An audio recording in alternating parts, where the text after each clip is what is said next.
जय जगन्नाथ। हेलो पिला माने स्वागत करुच्ची तुम मानकु मो कहानी चैनल को। आशा करुच्ची तुम माने बहुत भलरे थिबो।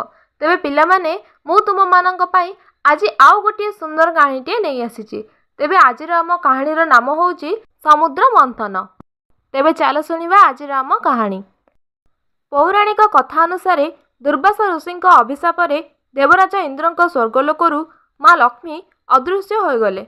लक्ष्मी अदृश्य फल इंद्र लोकर समस्त प्रजा निर्बल और श्रीहीन हो गले। तांकर समस्त धन और वैभव लुप्त हो गला।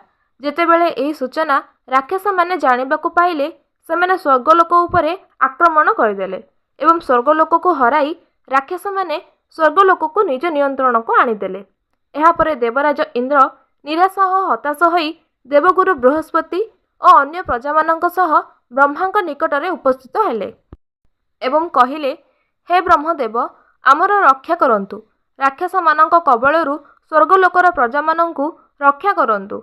एहा सुनी ब्रह्मदेव कहिले, देवराज इंद्र देवी लक्ष्मींकर आशीर्वाद को पुणी थरे पाइबाकु हेले तुमे भगवान विष्णु को कृपा दृष्टि को लाभ करबाकु हेबो। एहा परे भगवान ब्रह्मांक सह इंद्रलोकर प्रजागण भगवान विष्णु शरण को गले एवं निज समस्त चिंता और कष्ट को भगवान नारायण को जणाइले। एहापरे भगवान विष्णु समुद्र मंथनर उपदेश प्रदान कले, कारण समुद्रर गभीर अनेक अमूल्य पदार्थ मान लुचि रही। सही अमूल्य पदार्थ को हासिल करने द्वारा स्वर्गलोक अत्यंत बलवान हो जिवे एवं समुद्र रे अमृत मध्य लुचि रही, जार सेवन रे स्वर्गर प्रजागण अमर हो जिवे। किंतु एही कार्य राक्षस मानक सहयोग ही होई परिबो। कूटनीति रे मध्य उल्लेख रही, आवश्यकता पड़िबा समय शत्रु को मध्य मित्र बनैबाकू पड़िथाए। एहापरे भगवान विष्णु परामर्श अनुଯାयी समस्त स्वर्गर प्रजागण राक्षस मानकर राजा बलि निकट को जाई निज प्रस्ताव जणाइले। समुद्रर अमृत प्राप्तिर कथा शुणी राजा बलि मध्य समुद्र मंथन पाई राजी होइगले। समुद्र मंथन पाई समुद्र रे मंद्रांचल पर्वत को स्थापित करागला और बासुकी नाग को दौड़ी भाव में व्यवहार करागला। एहापरे भगवान विष्णु कश्यप अवतार ग्रहण करी मंद्राचल पर्वत को निज पिठीरे उठाइले, जहाँफल समुद्र मंथन हो पारिबो। राक्षस माने बासुकी नागर अग्रभाग को धरिले और देवता माने लांगुड़ को धरिले। समुद्र मंथन द्वारा समुद्र मंथनर कालकूटर भयंकर विष बाहर को आसिला।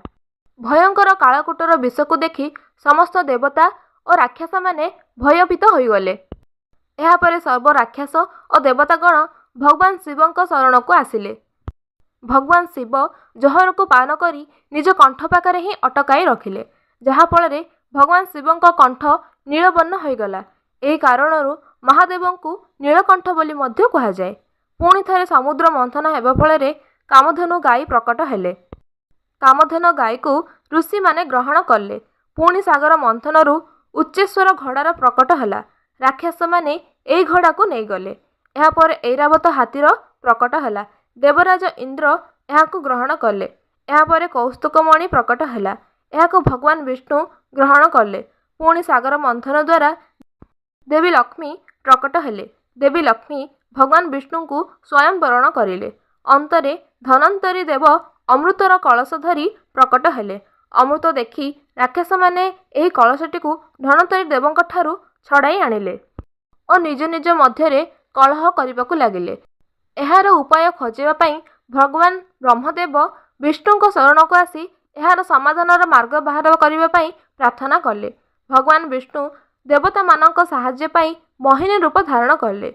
अति सौंदर्यपूर्ण रूपरे मोहित होई राक्षस माने अमृतर कलश को सुंदरी मोहिनी को देई ता हस्तरू अमृत पान करबा पई कहिले। मोहिनी रूपरे भगवान विष्णु निज रूप और सौंदर्य मोहित करी देवता मानंकु अमृत पान कराइबारे लागिले। राक्षस माने भगवान विष्णु मोहिनी रूपर सौंदर्य एते मात्रा रे मोहित हो गले जे अमृत पान करबा कथा से भूली जाइथिले। किंतु राहु नाम रे जणे राक्षस को संदेह हैला जे यह कौनसी षड़यंत्र होइथाइ पारे। तेणु राक्षस राहु एक देवतार रूप धारण करी देवता मानक गोष्ठी रे जाई बसी पड़िला एवं अमृतर अंश ता मुखरे पड़िछि कि नाही देवता माने राहु को जानि पारिले। भगवान विष्णु क्रोधरे आसी निज सुदर्शन चक्र रे राहु राक्षसर गला को କାଟିଦେଲେ। କିନ୍ତୁ ସେ ଅମୃତ ପାନ କରିସାରିଛି। କିଛି ଅଂଶ ତା ମୁଖରେ ଥିବା ହେତୁ ତା ଶରୀର ଓ ମସ୍ତକ ରାହୁ ଓ କେତୁ ଗ୍ରହ ନାମରେ ବ୍ରହ୍ମାଣ୍ଡ ମଣ୍ଡଳରେ ସ୍ଥାପିତ ହୋଇଗଲା। ଏହାପରେ ଭଗବାନ ବିଷ୍ଣୁ ସେଠାରୁ ଅଦୃଶ୍ୟ ହେବା ଫଳରେ ରାକ୍ଷସମାନେ ନିଜ ନିଜ ହୋସ୍କୁ ଆସିପାରିଥିଲେ। ନିଜ ନିଜ ହୋସ୍କୁ ଆସିବା ପରେ ପୁଣି ଥରେ ଦେବତା ଓ ରାକ୍ଷସମାନଙ୍କ ମଧ୍ୟରେ ଯୁଦ୍ଧ ଆରମ୍ଭ ହେଲା। କିନ୍ତୁ ଏହି ଯୁଦ୍ଧରେ ଦେବତାମାନଙ୍କର ଜୟ ହେଲା ଓ ଦେବରାଜ ଇନ୍ଦ୍ର ନିଜ ସ୍ୱର୍ଗଲୋକକୁ ଫେରି ପାଇଲେ। ତେବେ ପିଲାମାନେ, ତୁମମାନଙ୍କୁ ଏହି କାହାଣୀଟି କିପରି ଲାଗିଲା କମେଣ୍ଟ ମାଧ୍ୟମରେ ମୋତେ ନିଶ୍ଚିତ ଭାବରେ ଜଣାଇବ। ତୁମମାନଙ୍କୁ ଯଦି ଏହିପରି କାହାଣୀ ଆହୁରି ଶୁଣିବାର ଅଛି ତେବେ ମୋତେ ନିଶ୍ଚିତ ଭାବରେ କମେଣ୍ଟ ମାଧ୍ୟମରେ ନିଜର ମତାମତ ଜଣାଇବ। ତେବେ ଆଜି ପାଇଁ ଏତିକି ରହୁଛି। ଧନ୍ୟବାଦ।